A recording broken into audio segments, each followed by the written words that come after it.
Hi, everyone, and welcome to one-on-one edition of Newsmakers. I'm Jerry Roberts. It is Thursday, December 19th, 2024. This is the third in our series of pushing back at Trump, and I'm delighted to welcome in Assemblymember Gregg Hart. Gregg has been a fixture of the politics and policy landscape of Santa Barbara for more than 2 decades. He's served on the City Council, Board of Supervisors, California, the Coastal Commission, and he now represents the 37th Assembly District in the state legislature. Gregg, thanks so much for joining us this morning. Jerry, thanks for inviting me. It's always a pleasure to talk with you and appreciate the opportunity to connect with your audience.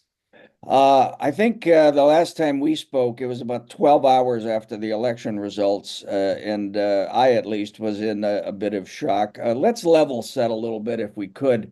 What is your assessment at the moment in terms of what California faces from a new Trump administration? Well, there's no way to know exactly what's actually going to happen when President-elect Trump is sworn in for his second term. But we do know what happened the first time around, and there were actions the federal government took that would hurt California and our residents, and we pushed back against those to protect our neighbors and our interests, and we're pretty successful in the first term. I think we filed about 120 federal lawsuits, and we're successful in about 80% of them. So the first thing we need to do is to recognize, the words that the president has used and the real threat that that poses to our interest and be prepared. And so the governor has called the legislature into special session. We went back on December 2nd when we got sworn in for our new term, and then gavelled down the beginning of that special session, which will be focused on providing additional funding to the Attorney General and the Department of Justice to provide capacity, legal capacity to file federal lawsuits to protect our interests. And so there's about $25 million that's been proposed in the Assembly legislation to augment the attorneys in the Department of Justice in California to help us protect our interests. All right. And as you say, there's no way of knowing, but here on Newsmakers, we always expect the worst. But let's start with a specific issue, which is California's auto fuel efficiency standards. And since I think 1970, California has had its own essentially tougher than national fuel standards. Um, that's now being driven by state legislation that calls for the end of sales of gas-powered cars by 2035. Yesterday, little breaking news for all of those who got drunk and just woke up and are watching Newsmakers. The EPA approved California's waivers. We're only enabled to do this by dint of the federal government giving us waivers under the Biden administration. But Trump has basically said he's going to try to roll that back. Where does that stand? What's your take on that? Well, you summarized the news up to the moment. California has an interest in making sure that we have very strong anti-air pollution and public safety regulations in place regarding vehicles, and those have led technological advancements across the country and the world. It's really an incredible success story that we have more cars on our roads, and at the same time have dramatically reduced air pollution as a result of California's high emission standards. And we want to take that to the next step and include the greenhouse gas emissions that come from vehicles. And we're doing that with our own internal low carbon fuel standards. And as you described, the federal government has a role to play by providing waivers for us to do that work. And it's been very long standing across multiple bipartisan federal administrations. And I think that the auto industry also recognizes the utility of having a standardized approach. California is the biggest market probably in the world for auto manufacturers, certainly for this country. And they want to be able to sell cars in California and across the country. So they're willing to work with us, and that's exactly what happened the last time we had this issue with the Trump administration. Is the auto industry itself intervened and said, we want to be able to sell the cars that California wants to sell because it makes sense for us to have one car instead of having to have multiple vehicles across many states. So I think there's great support for that. Many of the things that President-elect Trump has said are rhetorically exaggerated, and I don't know in reality what percentage of those things are actually going to be pursued and what percentage will be acceptable to the Republican Congress, which has a wide variety of views on these issues too. Yeah. And as we saw yesterday, when they blew up the continuing budget resolution, one of the views the government has is that of Elon Musk, sort of representative of this class of oligarchs who have bended the knee to Trump. As you say, last time a number of the large automakers sided with California in this and basically cut individual deals with the state rather than going with the feds. Do you have any sense whether that would be the case this time as well? And I'm assuming this is going to be the first legal fight that the state gets into with the new administration. Yeah, I don't really have a sense of that. There haven't read anything about comments from auto manufacturers about this issue. We're definitely pressing hard to meet our climate goals in California, and the governor's plan to eliminate the sales of gasoline cars by 2035 is very ambitious, probably the most ambitious effort in the world. And everybody recognizes we need to address the climate issues. We suffer from the catastrophes that happen from weather that is changing by the day. We're on the coast. We're subject to sea level rise. There are massive implications of that. We're going to talk, I know, about fire insurance. These things are all connected. So we have to press forward on our climate agenda. And I think that, there will be turbulent decisions and difficult decisions going ahead because we can only go so far as the technology really does provide. One of the hangups has been the ability of California to have enough chargers for electric vehicles, and we're pushing hard on that, but we've had some missteps. Some of the first initial chargers that were deployed, haven't been reliable, and people have to be able to count on that equipment to keep their cars moving. The Tesla network is very reliable and very accessible, particularly here in Santa Barbara County. We got a lot of saturation. So I personally drive an electric car and don't have any issues, but I know talking to colleagues around the state that there are real issues in the urban areas with inadequate charging infrastructure for electric vehicles, and we have to fix that. Yeah, let's let's unpack the climate policy issues for a second, if we could. We talked about fuel efficiency standards. What other specific areas do you see potential conflict with the new Trump administration on a lot of the climate policies that California has set forth and which have been aligned with the Biden administration for the last 4 years? Wind, electric sales of electric vehicles, where name a couple of things. Yeah, I don't even know if we have enough time. Just we could probably talk about this for the entire hour. But yes, and this is exactly what we were talking about at the beginning, is there have been so many things said by President-elect Trump in this subject area that it's hard to really parse that out and understand, well, which of these things are, subjects for um, spectacle and which of them are actually implementable policy procedures that they're going to pursue. And I don't even know how to begin to address that. I think California wants to be in a position to be prepared to defend our very vigorous and systematic and organized plan to move forward to address climate, and we're gonna challenge everything that doesn't align and provide us the autonomy that we need in a federal system of government to represent our citizens. That is the one good news, I think, of the moment, is that we do have a federal government. We do not have, Washington is not going to control the decisions that we make in California. We have our own autonomy. The states have rights, local governments have rights, and we're going to contest these issues in federal court, where I said before, we're really very successful. And climate is one of the big ones. Reproductive freedom is another big one.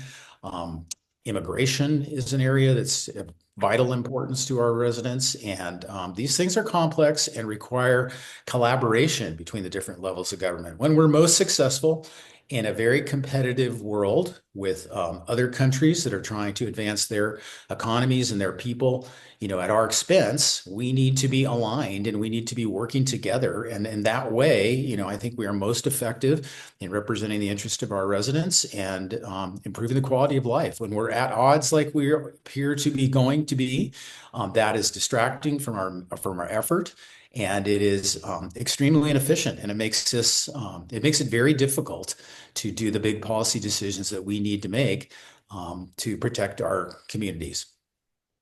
One of the areas of conflict is that the feds have, I think it's $7,500 subsidy for purchase of new electric cars for the last few years.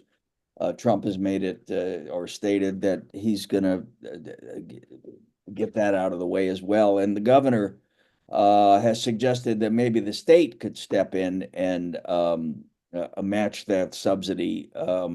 Is he out a little bit ahead of his skis as he is wont to do on this, or do you think that that's something that, given the state's fiscal condition, is something that we should be looking at? Well, he's not proposing to take money out of the general fund, which would be very, very difficult to do. He's proposing to redirect funds from the cap and trade program to provide those incentives. And, there is money in that program that could be allocated for different purposes. So those are going to be value judgments about the efficacy of different programs within the cap and trade program. And the cap and trade program, there's conversations about working on the extension of that. Speaker Rivas has asked me to participate in that. I know Senator Lamone is also working on the Senate side at a working group. So there's some very big decisions in that. How does the program evolve? How does it, expand in its scope and reach and deliver the results that we're looking for over time? And, this decision about subsidizing your electric vehicle purchases is a key because transportation is a big sector of emissions. But as I mentioned before, investing in infrastructure for charging those vehicles is also a competing and important investment too. And we have many competing demands on those funds. I think there's a growing consensus in California that our electricity rates have gotten too high and that consumers are really feeling that pinch. So there are going to be folks who are asking for relief on electrical bills and using some of those cap and trade dollars to help soften the increase in utility rates. So it's not going to be an easy conversation. We're going to have everybody at the table and we're going to try and figure out the best way to do that. What about wind power, Greg?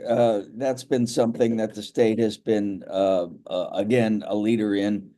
Trump is famously against wind power because of windmills off the coast of his golf course in Scotland or something. I don't know. But is that a concern in terms of federal support that we may have been receiving that's going to be gone? Is that something we're going to be able to continue to do as an innovation?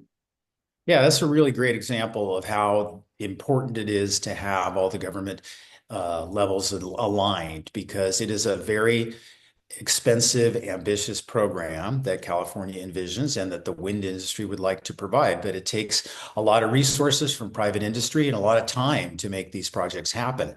And we're at the stage now where, decisions are being made about private investment to make that happen off our coast and up in Northern California. And those companies, I think, are understandably concerned about, whether there will be federal support for the efforts that California is moving forward on.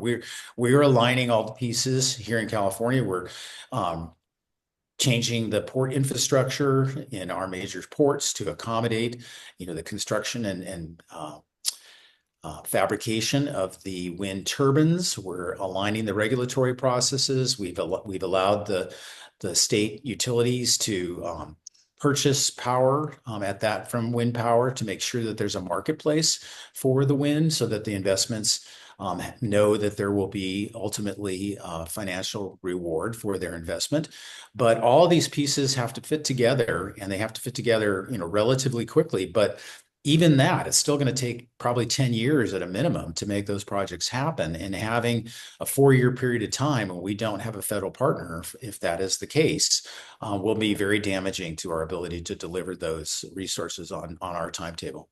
No. Hey, let me ask you something parenthetically about the about offshore oil, specifically the pipeline that was broken in the Refugio spill. I had Linda Kropp on a couple weeks ago, and she explained this as well as anybody has to date. But gosh, this is a complicated matter with so many overlapping jurisdictions. And who is the decision maker here in your view about whether this thing gets going again?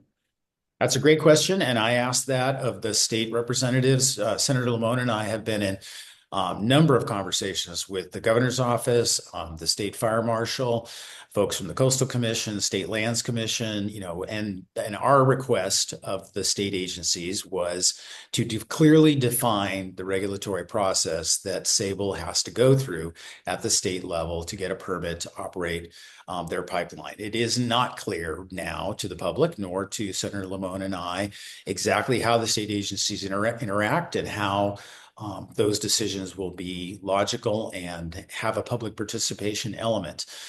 Initially, and what would normally occur is that these processes would begin at the county level and then be appealed to the state agencies.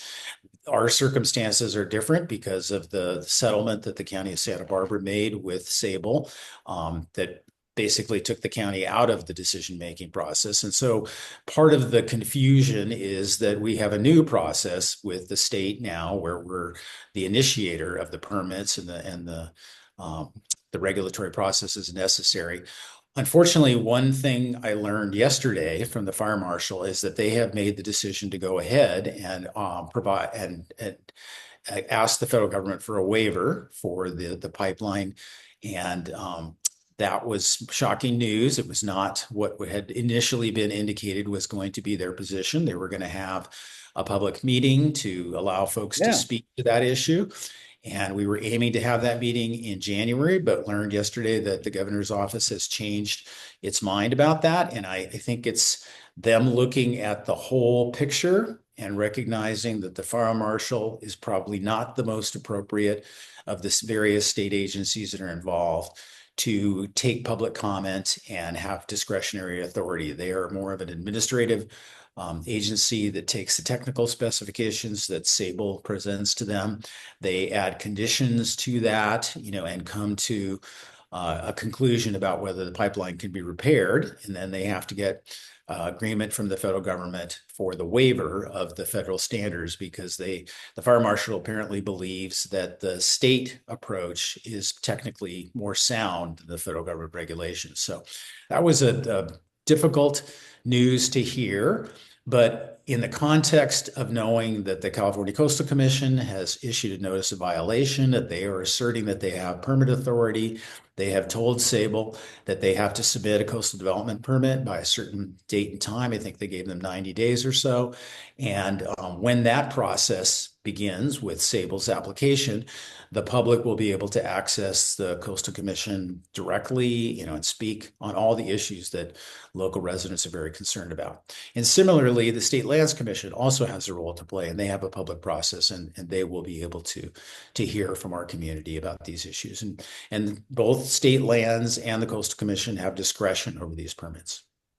So Linda had mentioned there might be a hearing in January here in Santa Barbara that your office was involved in putting together. So that's not going to happen. Well, we still could have that. As I said, this is brand new information from yesterday. That idea was to have a public information meeting and to have all of the state agencies here in the community so that they could explain how they work together and how the process can be accessed by the public. We may still find that to be useful. We're going to have to huddle and decide, what's the best way to have the community express their concerns about this project and to have meaningful input into the design of the project.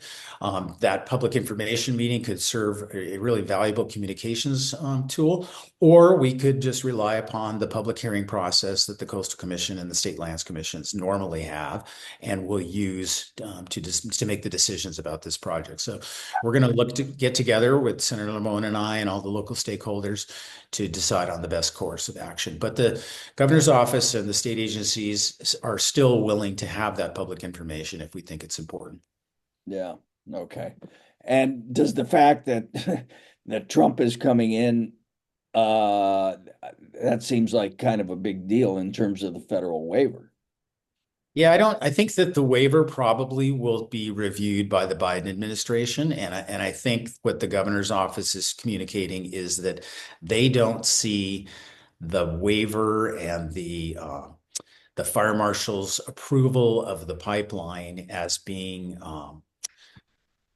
uh, issues that are ripe for public input, that these are technical matters that uh, are really a question of what is the scientific standard that must be met, metallurgy and all the different elements of that, that the fire marshal has jurisdiction over that would make sure that the pipeline is safe. And the question of the balancing of interest of protecting natural resources versus having the oil development and having the pipeline as a safety risk is more discretionary at a different agency. The Coastal Commission of State Lands has a different focus, and they have more discretion over whether this is a good idea or not, and whether we can balance the natural resource protection versus the interests of the oil company.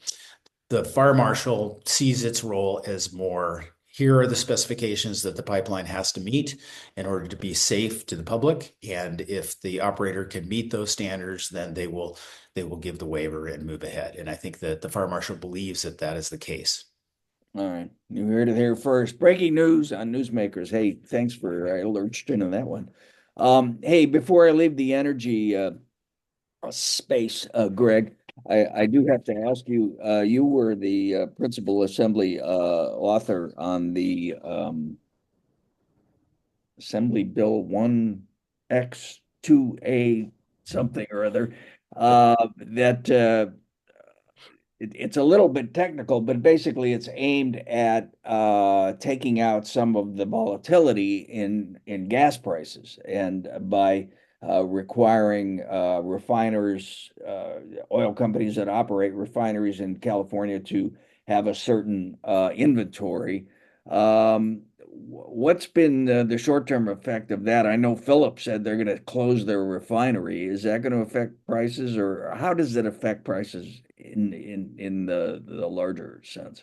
It's a very ambitious bill. The governor was the sponsor of the bill, and I was the author, and it was the subject of the last special session that we had in the fall and got a lot of attention. It was really the primary focus of the legislature for about 30 days, and there was a lot of opinions. The problem that the governor identified is that California has been vulnerable to gas price shocks in the past couple of years, where our prices went from, about $4 to $5 a gallon up to 6 and getting close to $7 a gallon, because inventory in the state got below, I think, about 11 days. And when that happens, traders on the spot market bid up the price of oil astronomically, and that ripples through the whole system. And ultimately, consumers pay at the pump. And these events were occurring with frequency that was really troubling and worrisome. And so the governor said, what we need to do is have the California Energy Commission create a rulemaking process that would require refiners in California to have a minimum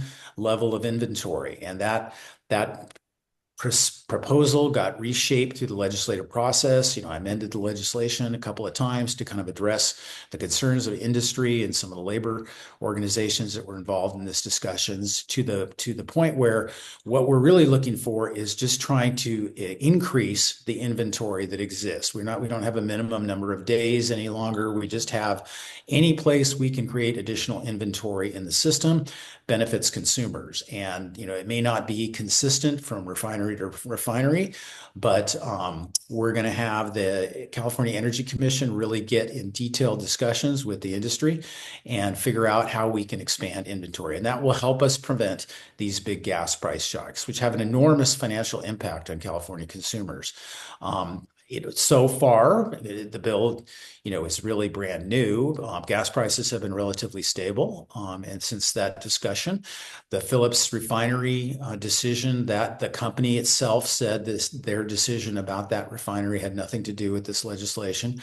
But it does kind of illustrate how difficult this issue is. California only has nine gas refineries in the state of California. That's down from a much higher number, and that's due to industry consolidation and the changing market, and frankly, reduced demand. As we have increased the number of electric vehicles in California, the consumption of gasoline has declined, and the need for as many refineries as we historically operated has declined as well. So we do need to very carefully manage the number of refineries that we have so that we have sufficient gas to fuel the cars that people need to get to work and live their lives.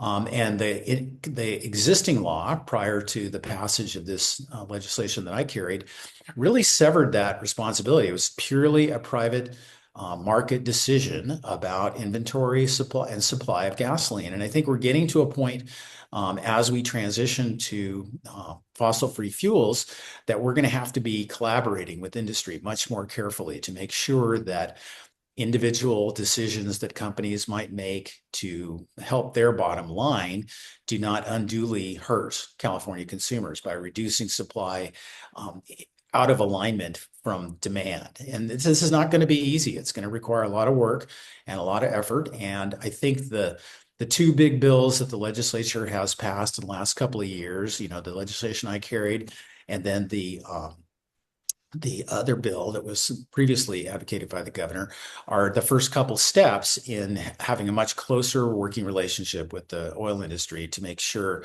that this transition works. All right.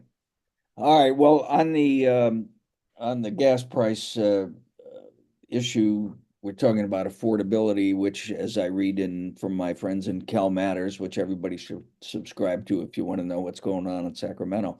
That's going to be a watchword for the legislative session this year, and one of the big issues will continue to be housing and housing construction. But as I understand it, there's a kind of a controversy conflict looming about housing in the coastal zone, which of course we had some legislation about last year. Where does that stand, Greg? How do you balance out what you perceive to be a need for much more construction versus protecting the coastal zone?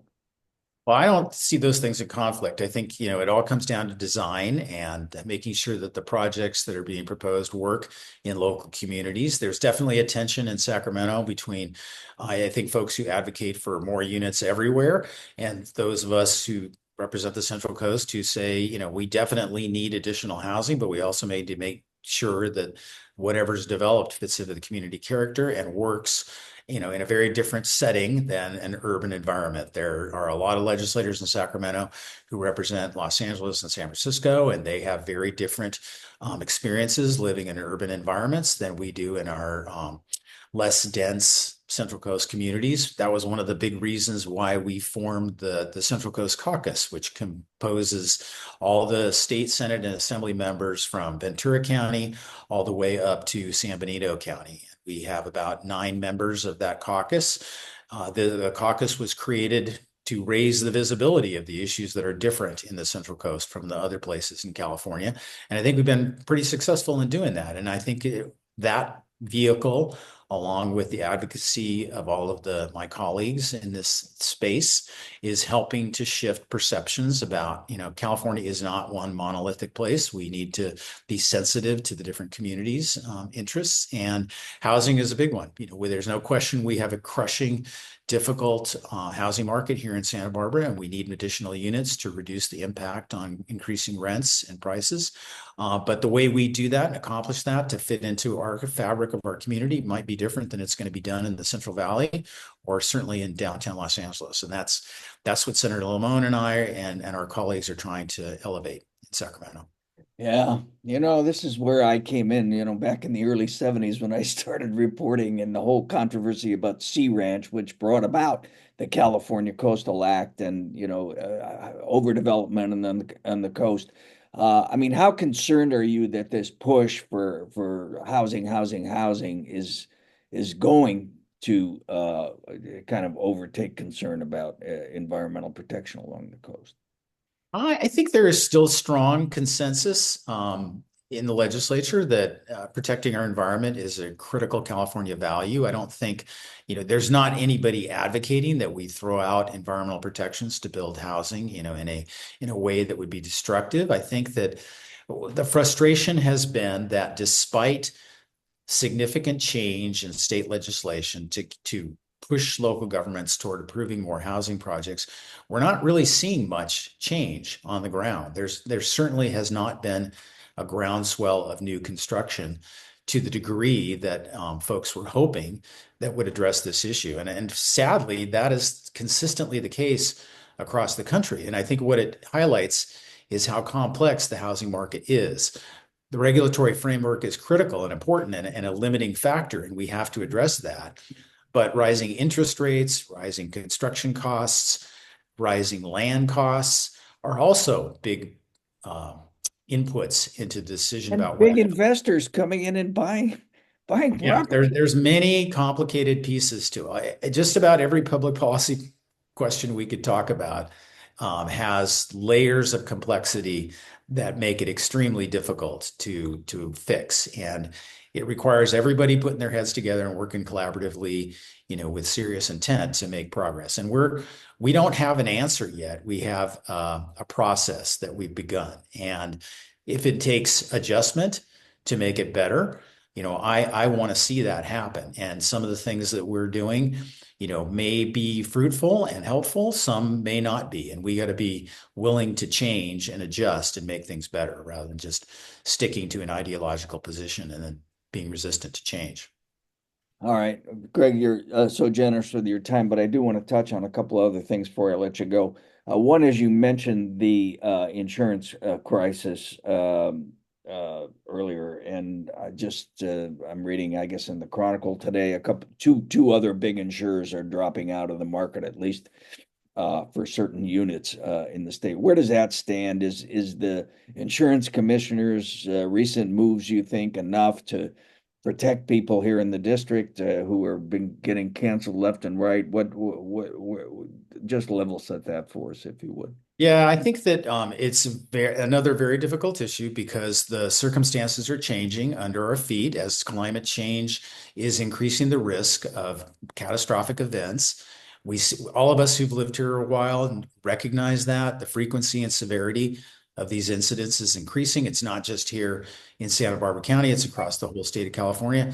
And increasingly, it is a problem across the whole country and the world. And that's what's destabilized the insurance industry is that previously, I think there were areas of the country that they could recognize were high risk and could build price structures and risk models that would work in a different marketplace. But as these events have basically made it challenging just about everywhere. We had hurricanes in North Carolina. We've got flooding in Louisiana. We've got ice storms in Colorado and in Poland. Tornadoes in San Francisco. Yeah, exactly. And so, the base level risk has significantly increased. And what the insurance companies have said is that California regulations don't allow them to look forward in time to have risk models that would inform them about what they need to have in the way of premiums going ahead, that the past is not a good indication of the future. And that seems like a reasonable position to me. Things are changing and they need to adapt. So the insurance commissioner has given the insurance companies that will sell policies in California the ability to do catastrophic risk modeling looking into the future. And they have also allowed for the first time for insurance companies to consider the reinsurance costs that they absorb to protect them from having too concentrated risk. That what these insurance companies that do, they'll buy a policy that is by a bigger insurance company that has a global footprint, and that helps to mitigate some of the risk that they would have of a geographically concentrated risk. That was not previously allowed to be added into the premiums in California, and now that is going to be possible. So those two things were negotiated with the insurance commissioner as benefits to benefits to the insurance industry. And as compensation for consumers, the insurance industry has agreed to provide insurance to 85% of the high-risk fire areas in California where they provide coverage. So there's a little bit of a trade-off. When you summarize all this, the bottom line is ideally more companies stay in California and potentially even come back to California to write policies that will create some price competition. But it is almost a certainty that insurance is going to be more expensive as we go forward because the risk is more significant and the cost to repair homes is increasing at a rate higher than inflation. So it's a really difficult, challenging problem that is directly related to our changing climate. And how much concern do you hear from your constituents? On the scale, is that something you hear a lot about or less about or what? Yes, it's a very concerning situation. I mean, having your insurance policy canceled is a catastrophe. You have to have insurance if you've got a mortgage, and just as a practical matter, it makes good financial sense to have coverage to protect your single biggest asset in your home. And so it's a very serious concern. And, I think the fact that the insurance commissioner has moved very slowly to make these modifications, but has finally gotten there is encouraging on one level, but it is also, it highlights just how difficult it is to provide the solution that people are looking for, which is, controlling costs and increasing accessibility. It doesn't appear that we can do both of those things. We can only do one or the other. And then overlay with that Trump's threat that he's going to withhold natural disaster relief for wildfires because he doesn't like our water policy. Is that one of those things that you think is just rhetoric? Is that something you take seriously? Where do you come down on that? Yeah, I mean, we're going to take all these things seriously. We're going to be prepared. But to me, that is one of the ones that is just so outside the lines that I can't imagine that. I mean, wildfires affect every part of California, red and blue places. There are many state legislators that support President Trump that would be just appalled, and their communities would be devastated by that kind of policy change. And it's grotesquely unfair. California is a donor state to the federal government. For every dollar we give to the federal government in taxes, we get back about 91 cents in services. And the idea that the most basic protection of all, which is common to every resident of the United States, that when a disaster happens, the federal government comes in to help state and local governments. That just feels to me beyond the pale. And I can't imagine that that's something that's popular in the Republican Congress either. All right. Hey, I note that the governor, I guess, declared an emergency about bird flu yesterday or today, and it got me thinking. I think the last time you were on the show, we were talking about COVID. You were still on the board, and you were kind of the face of the local COVID response. And something I just wanted to ask you about because it really bothers me. It seems like there's this conventional wisdom as we look at the president appointing people like RFK Jr. and his anti-vaccine group to the head of the federal health agencies, that somehow all the mistakes about COVID were that we sort of over protected ourselves. To me, the mistakes about COVID were that 1 million people died and the federal government botched the response. And it just really gets my goat. But anyway, just on this vaccine issue, is there a way that the states, becomes at risk if in fact RFK Jr. gets approved to be the Health and Human Services secretary and they start rolling back, not even rolling back approvals of vaccine, but just if you look at the FDA or the NIH, it's recommended that kids get these vaccines. If they withdrew that, I would imagine that there would be legal liability questions for doctors and so on and so forth. Has there been much conversation about that so far? Uh, Not directly, but I think it falls under the umbrella that we start the conversation with, which is, California is going to be prepared to protect our citizens. We're going to use science. We're going to continue to do the things that we have been doing to make sure that we're prepared. And we will see what the federal government does in these policies areas. It's absolutely troubling that Robert Kennedy Jr. doesn't believe in vaccines that have protected children and adults for generations, and it is extremely important that those decisions be guided by science, not um, stuff from the internet. And California is taking the bird flu crisis seriously. The governor declared a natural or declaration of emergency yesterday and is mobilizing state resources. They're doing additional testing at dairy farms. They're buying PPE. They're getting ready for something that might be worse. So far, I think there's only been a handful of cases that are serious. There was one very serious case in Louisiana, which is what triggered this emergency declaration. And we're ramping up our testing. We're ramping up the interventions at the dairies where there's been identified virus and containing those breakouts and doing everything we can to protect public health and safety. And this stuff is what people expect from a modern government, an effective response to a public health threat. And we're not going to change our approach because of the views of an individual person at the federal government level who hasn't doesn't adhere to science. Yeah. And as I understand it, a really good way to get bird flu is to drink raw milk, which is one of RFK's central recommendations. All right, last thing before I let you go. What are you going to do about all these SpaceX things going on? He wants to do 100 a year now, Greg. This is driving me crazy. I mean, it's my windows, but I mean, it's a lot of other things. I mean, let alone the corruption and the fact that these are allegedly, national security launches. What are you hearing from your constituents about the increasing number of those launches? Yeah, honestly, I get a lot of different input on that issue, and there are people who are very concerned about the sonic boom impacts. They're loud and they come at really odd times.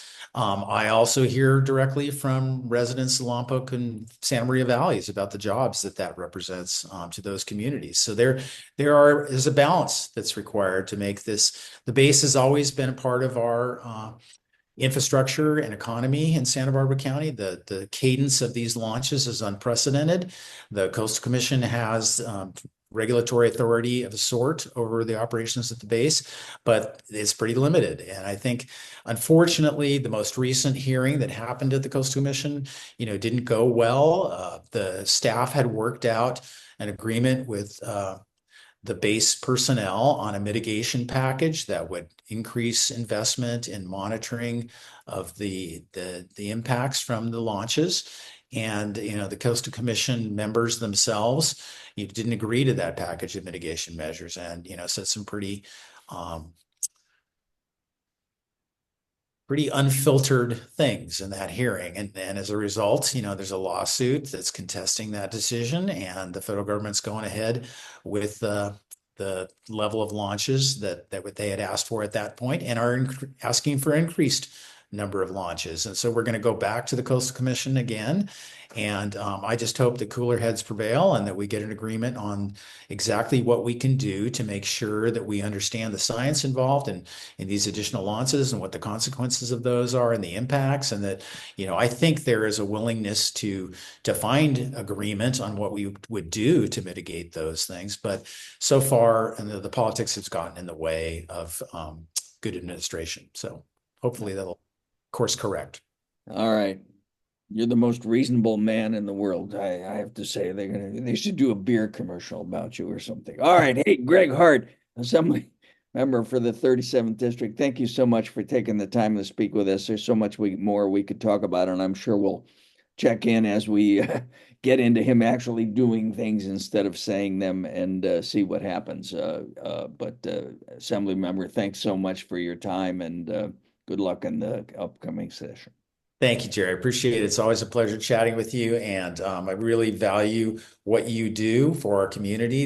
Increasingly, it is difficult for people to get access to accurate information. And your show is a real example of, my job as our representative in Sacramento is complex and difficult and challenging, and balancing all the competing interests is not easy. And having the opportunity to talk directly to you about that I think helps our public and our community understand the issues we're facing in Sacramento. So I appreciate the opportunity to be on your show.